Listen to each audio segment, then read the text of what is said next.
व्यक्ति मरने वाला था, तो अपने बेटे से कहा, बेटा मेरी अंतिम इच्छा पूरी करोगे? बोला, जी पिताजी। चाबी पकड़ो, तिजोरी में एक मोजा है, निकाल कर ले आओ। गया, तिजोरी खोला तो उसमें से एक मोजा निकाला। मोजा 10 स्थान पे फटा हुआ था। ले गया पिताजी के पास। पिताजी बोले, बेटा ये मेरा बड़ा प्रिय मोजा है, मैंने वर्षों से इसको बचा के रखा है। मेरी अंतिम इच्छा है जब मैं मर जाऊं और मुझे चिता पे जलाना ना, तो ये मोजा पहना के फिर जलाना। करोगे? जी पिताजी, अवश्य करूंगा। प्राण छूटा, घाट पर लेकर गए सब। जब चिता पे शरीर को रखने की बारी आई, उसने कहा, देखिए पिताजी की अंतिम इच्छा थी, मैंने वचन दिया है, मैं ये मोजा पहना के फिर चढ़ाऊंगा वहां। ब्राह्मणों ने कहा, दिमाग ठीक है?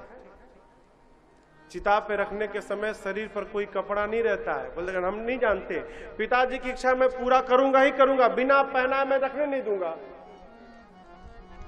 भैया बवाल। वो कहे कि बिना मोजा पहना मैं रखने नहीं दूंगा, ब्राह्मण का मोजा रहेगा ही नहीं। बड़े बड़े विद्वानों को बुलाया गया, कोई उपाय निकले, कोई उपाय नहीं। कोई भी ब्राह्मण देवता तैयार नहीं भय कि मोजा पहनाया जाए। तब तक एक दूसरा व्यक्ति आया और उसने उस लड़के को एक दूसरा पत्र दिया। वो भी पत्र उसके पिता का ही था। बच्चे ने पत्र खोला, उसमें लिखा था पिता ने, बेटे आज तुम देख रहे हो ना, तुम्हारे लाखों प्रयास करने के बाद भी ये फटा हुआ मोजा भी मुझे कोई पहनाने नहीं दे रहा है। अरे संपत्ति तो छोड़ो, मैं अपने साथ एक फटा मोजा भी नहीं लेके जा सकता हूं।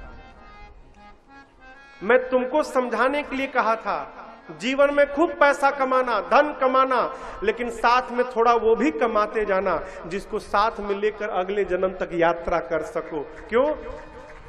सब कमा लोगे, ये नहीं कमा पाओ ना, तो जाते समय कंगाल होके जाना पड़ेगा, साथ में कुछ जाए रहेगा नहीं।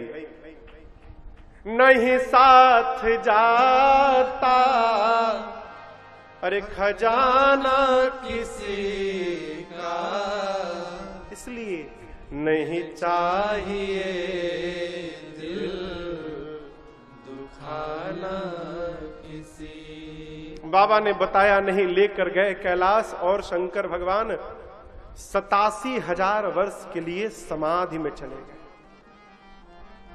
जानते हैं किसी को सजा देनी हो, सबसे बड़ी सजा है मौन धारण कर लीजिए। इससे बड़ी कोई सजा नहीं होती। सामने रहे बात मत करिए, मौन धारण करिए। मौन धारण करना तपस्या है, साधारण बात नहीं है। चुप हो जाना। लोग कोई नहीं मिलता तो शीशे से बात करते हैं। बाबा मौन हो गए। 87,000 वर्ष बाद समाधि से बाहर आए, राम राम स्मरण किए। सती जी दौड़ कर गई, प्रणाम की। बाबा ने सामने बिठाकर लगे बाबा कथा सुनाने, लगे कहन हरि कथा रसाला। ठीक इसी समय